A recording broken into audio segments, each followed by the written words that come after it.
importe les épreuves, ne baisse jamais les bras. Tu peux reculer, tu peux prendre une bifurcation, tu peux ralentir, le prophète le faisait, mais d'abandonner et de te laisser aller et te laisser détruire, ça c'est une erreur. Les difficultés font partie de la vie de chaque être humain. Aucun croyant n'est épargné. Les prophètes eux-mêmes, qui étaient les meilleurs des hommes, ont connu les plus grandes épreuves. Pourtant, ils n'ont jamais cessé de placer leur confiance en Allah.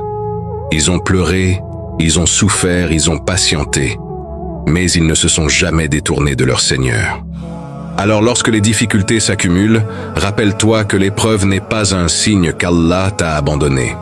Au contraire, elle peut être une porte vers une immense récompense si tu fais preuve de patience et de persévérance. Le croyant peut parfois ralentir. Il peut ressentir de la fatigue, de la tristesse ou même du découragement. Il arrive que le cœur s'alourdisse et que les forces diminuent. Cela fait partie de la nature humaine. Allah ne demande pas à ses serviteurs d'être des anges qui ne ressentent jamais la faiblesse.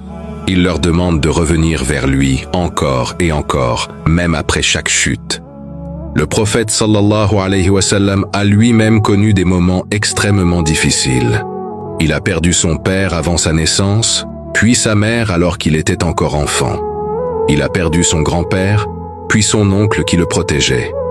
Il a perdu son épouse bien-aimée, Khadija. Il a été insulté, rejeté, frappé et chassé de sa ville. Pourtant, jamais il n'a cessé d'invoquer Allah. Jamais il n'a abandonné sa mission.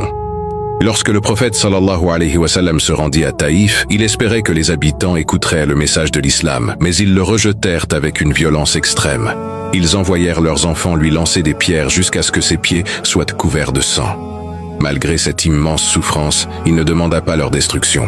Il invoqua Allah avec humilité et espéra qu'un jour leurs descendants adoreraient Allah seul. Voilà la patience des prophètes. Il est donc normal de ralentir lorsque les épreuves deviennent lourdes. Tu peux avoir besoin de reprendre ton souffle. Tu peux avoir besoin de retrouver tes forces.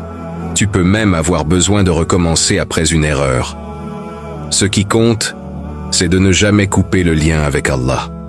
Tant que ton cœur revient vers lui, tant que tu continues à faire un pas, même petit, tu avances. Si Allah t'a confié cette épreuve, c'est qu'avec son aide, tu peux la traverser. Tu ne vois peut-être pas aujourd'hui la sagesse qui s'y cache, mais Allah, lui, connaît ce que toi tu ignores. Parfois, Satan cherche à convaincre le croyant qu'il est fini, qu'il est trop loin, qu'il a trop péché ou qu'il n'arrivera jamais à changer. C'est l'un de ses plus grands pièges. Il veut que tu abandonnes complètement. Car tant que tu te repens, tant que tu pries, tant que tu espères la miséricorde d'Allah, il sait qu'il a perdu une partie de son combat. Ne laisse jamais une chute devenir une installation dans le péché. Si tu tombes, relève-toi. Si tu désobéis à Allah, repente-toi immédiatement. Si tu manques une bonne action, recommence dès que possible. Le croyant ne se définit pas par ses chutes, mais par le nombre de fois où il revient vers son Seigneur. Souviens-toi aussi que les plus belles victoires arrivent souvent après les périodes les plus sombres. Combien de personnes pensaient que leur situation ne changerait jamais, puis Allah leur a ouvert des portes qu'elles n'auraient jamais imaginées. Allah est capable de transformer la tristesse en joie, la pauvreté en richesse, la maladie en guérison et les larmes en sourire. Ne compare jamais ton chemin à celui des autres. Chacun porte une épreuve différente. Certains souffrent dans leur santé, d'autres dans leur famille, d'autres dans leur foi, d'autres dans leur cœur. Allah connaît parfaitement ce que chacun est capable de supporter. Continue donc à accomplir la prière, même lorsque ton cœur est lourd.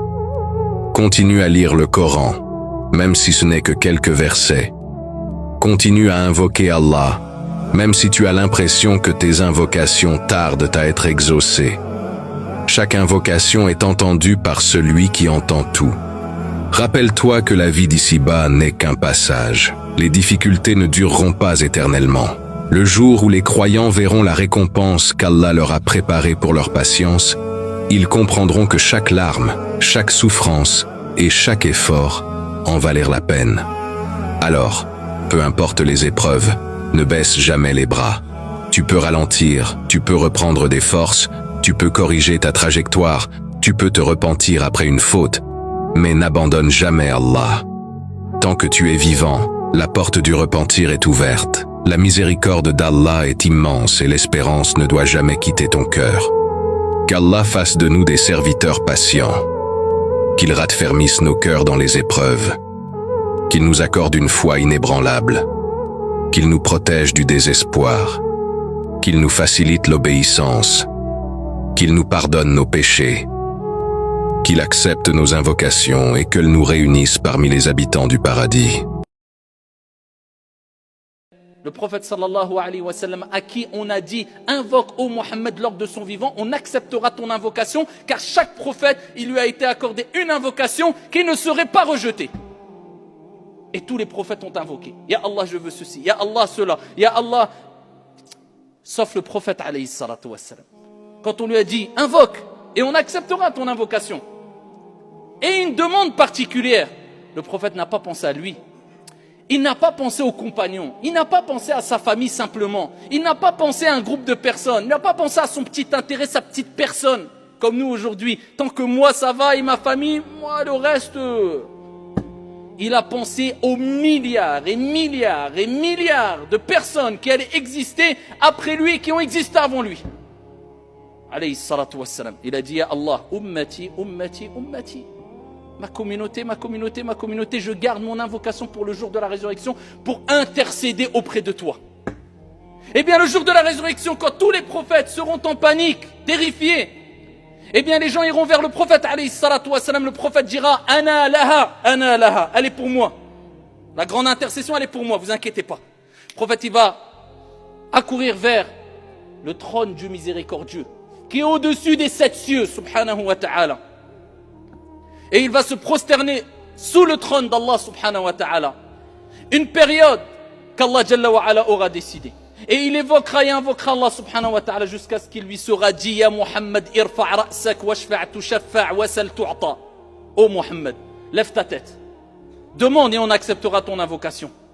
Intercède, on acceptera ton intercession. Et là le prophète se lèvera et il dira pas Ya Allah, moi, ma famille, mes proches, ma femme, mes enfants. Il dira quoi? Ya Allah, ummati, ummati, ummati, ma communauté, ma communauté, ma communauté, Ya Allah, aide-les, laisse-moi intercéder en leur faveur. Et Allah acceptera cette intercession, c'est ce qu'on appelle la shafa'atul uzma, la grande intercession.